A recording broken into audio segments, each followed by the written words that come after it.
trip. Do you guys remember the name of the place that we went to? Wildwood. How many people fell into the creek when we were there? So the day before, I'd gone to Johnson Creek and collected some macroinvertebrates with the D-nets and put them into jars for each group, and then had the tubs there. And so the activity we did, they were looking to see what macros were in Johnson Creek.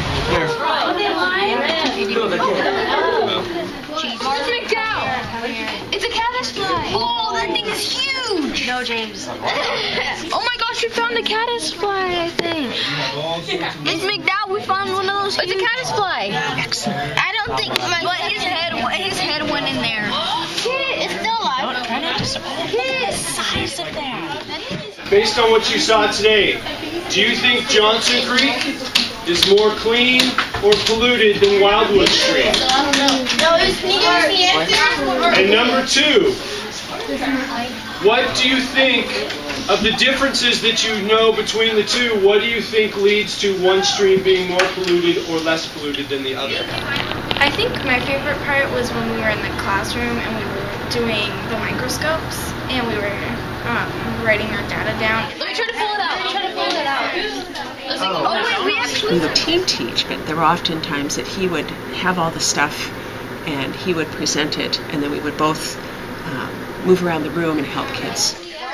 I could design an activity, like a real activity, instead of me lecturing for having to explain a topic. I realized that if I talk too long, then students are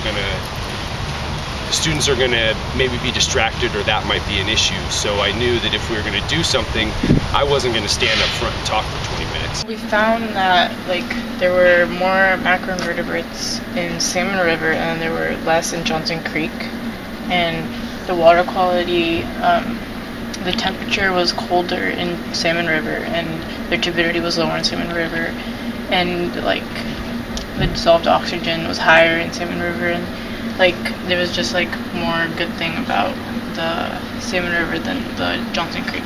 My favorite part was doing the posters and going to Wildwood, because we didn't only collect data, we also went on hikes that they told us about where the macroinvertebrates live and which part of the river is better. So I think that was my favorite part. I think it was a lot of the hands-on things that we did. We did a lot of learning, but we did it ourselves, and it wasn't people telling us and we just wrote it down and copied it off of other people, but we did it ourselves.